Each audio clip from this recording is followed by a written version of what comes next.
Okay, in this video I just wanted to go through how to bring models from outside the 3D coat in so that you can bake them.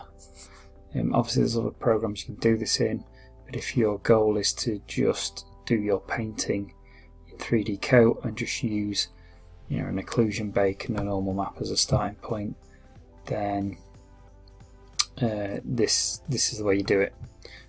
Especially if you've not built the stuff in 3D coat. So I'm going to bring the high res model or high detail model in, and I'm going to do that through the voxel sculpting panel. So I'll click on voxel sculpting and go to the folder icon. Then I can go navigate to where what I want to bring in. So that's chest high. I'll just wait for it.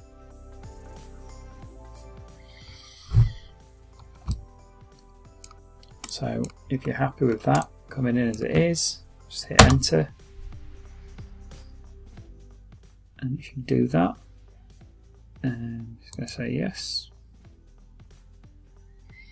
And it looks like there's two of them, but it's not, it's just got another one ready to go. So if we just click off that, we've actually got this in here now. So this is coming as a voxel model. It also means that we could go in and tweak some bits if we want. But what I'm going to do is actually just up-res this, just to kind of smooth some of these edges out, so we get a nicer bake. So I'm just going to hit Res Plus down at the bottom here, and yes, that's fine. And again, wait for it to do its thing. There we go, and that's just a little bit smoother. And it should mean it'll bake reasonably well. Okay, so that's in our sculpt room, which is up here. As you can see, there's lots of other areas where there's nothing in. Now, our next thing we need to do is we need to bring in what will be the low poly model. Now, normally what you would do if you use 3D coat, we build the retopo in the retopo room off the back of this. But as we already did this in a video ages ago, I have a model ready to go. With some UVs fixed and stuff like that. Okay, so if we want to bring in our low poly mesh, we go to Retopo, Import,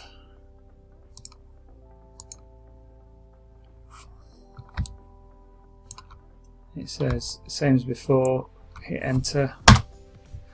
Do we want to imported mesh topology to be snapped? We don't need to do that because it's in the right place already. So there we go, and there we go. It's a decent fit, as it should be. Be careful of that snapping thing, because what it'll do is it'll actually change the geometry to try and make it fit, or it'll move it around, which we don't want because we already know it does fit. So UV islands, everything is set up as it should be. You've got your UV preview there, so we're good to go.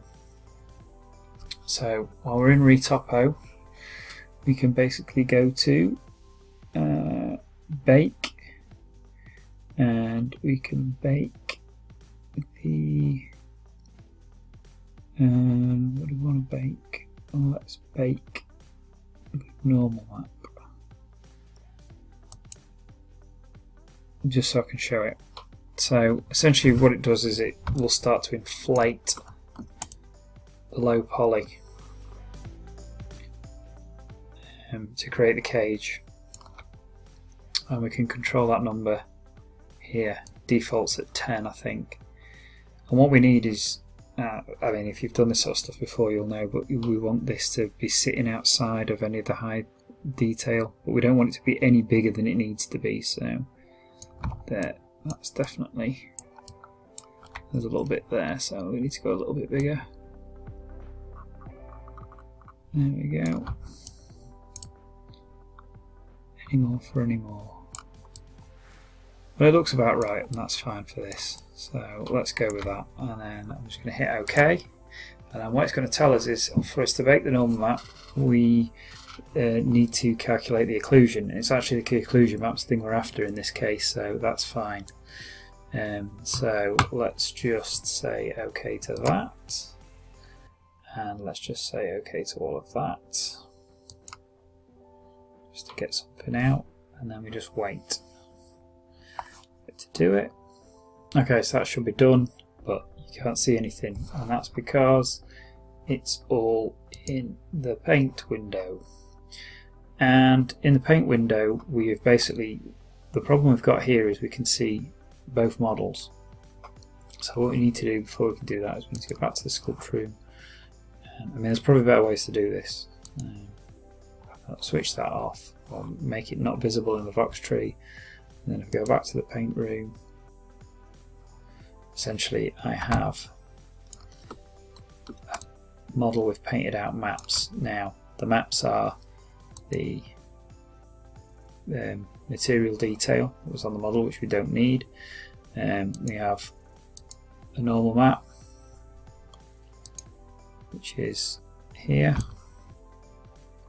and if we switch this off, we have an ambient occlusion map, which is the one we are going to use.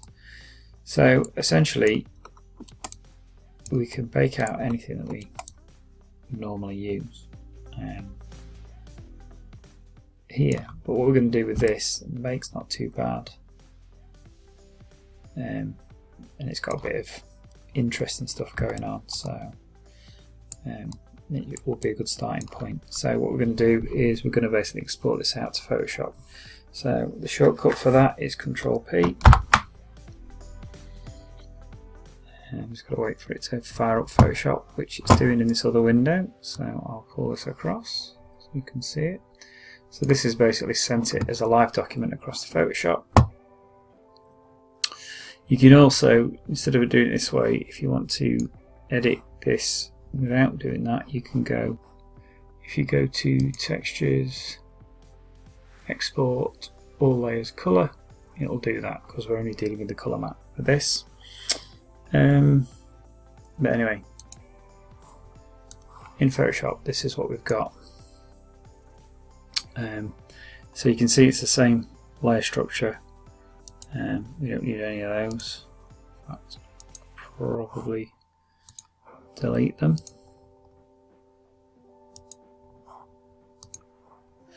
What we do have on top of all of this is a wireframe, which you can just about see,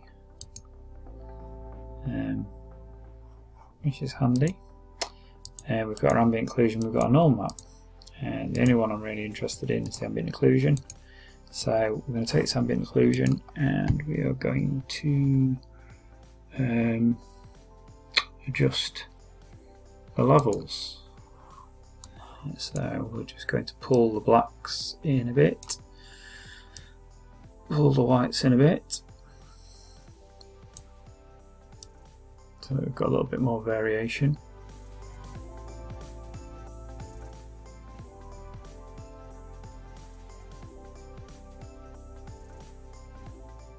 There we go. And then if we hit Control S to save it, jump back to here, you can see that it's updated that, and we've got basically a bit more range in what we've got. So from this point forward, we can just start to, we can use it as a guide. So we could create layers and paint on top of it. So we could create a new layer like this, and set it to something like overlay, and pick colours and start to paint over the top. And we could use it as a guide to help us with that.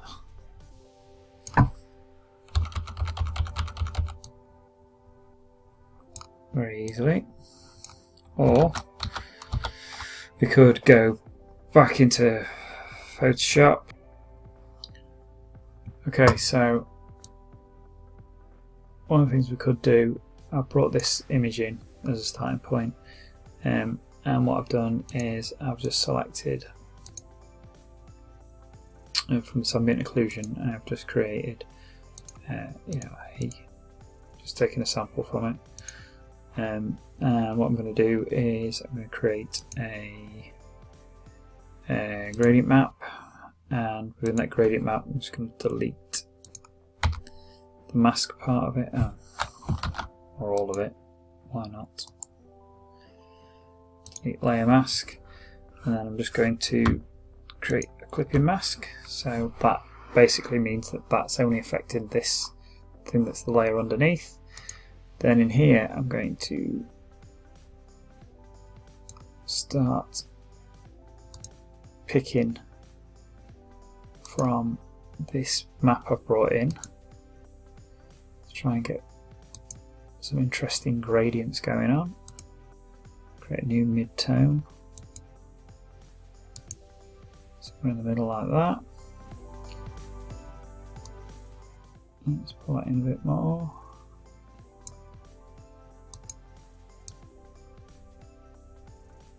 And let's drop a new one in there. Try that. There we go.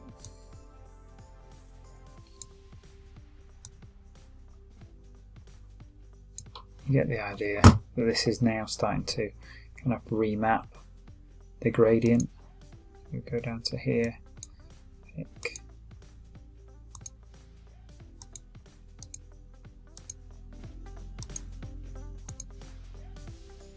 Like that.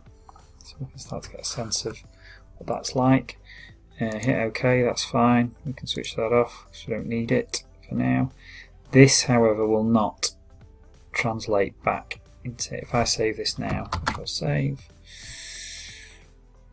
and come back into here, won't make any difference because it doesn't recognise this. So what we're going to have to do is just basically merge these two layers together once we're happy, and then if I Control S to save that, back to this, then it'll update, and that will give us a base to then start painting on. So we can then go create a new layer above that, hold the V key to select some of the colours that are in here. So select that, then I can start to actually paint into this surface. Oops.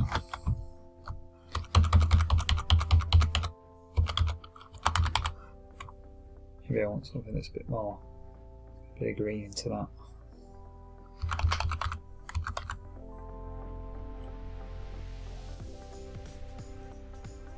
Start to add some detail.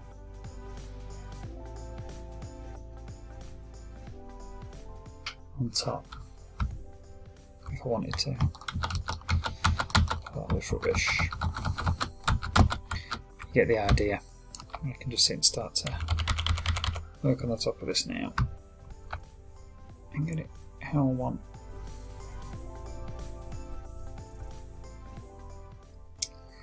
And you can get a more, what would be a traditionally unpainted feel, where you're just using the colour and not the normal from the same stuff we've already built. So if you're more confident sculpting and less confident painting